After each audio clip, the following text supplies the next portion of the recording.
అధికారం లేని వాళ్ళకి దిమాకా ఉండదు, అధికారం ఉన్న వాళ్ళకి బాగా దిమాకా ఉంటుంది.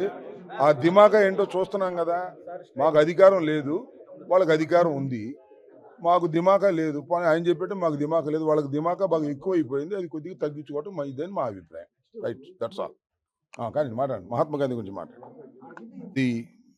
గారి వర్ధంతిని పురస్కరించుకొని వారికి వాళ్ళ వైఎస్ఆర్ కాంగ్రెస్ పార్టీ జిల్లా ఆఫీసులో మేమందరం ఘనంగా నివాళులు అర్పించడం జరిగింది. మానవాళికి ఒక మార్గాన్ని నిర్దేశించినటువంటి వ్యక్తి మహాత్మా గాంధీ. విప్లవాల ద్వారా, హింస ద్వారా ఏదో సాధిస్తామనుకునే వారందరికీ కూడా ఒక మంచి సందేశాన్ని ఇచ్చినటువంటి వ్యక్తి మహాత్మా గాంధీ. రవి అస్తమించని బ్రిటిష్ సామ్రాజ్యాన్ని శాంతియుతంగా ఒక చెంప మీద కొడితే మరొక చెంప చూపించండి అనేటువంటి ఉద్దేశంతో, ఉద్యమంతో బ్రిటిష్ వారిని పారద్రోలినటువంటి వ్యక్తి మహాత్మా గాంధీ.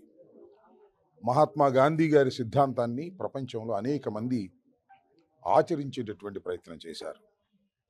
అమెరికాలో కూడా మార్టిన్ లూథర్ కింగ్ మన మహాత్మా గాంధీ గారిని ఆదర్శంగా తీసుకొని ఆయన కూడా అహింసయుతంగా యుద్ధం చేశాడు.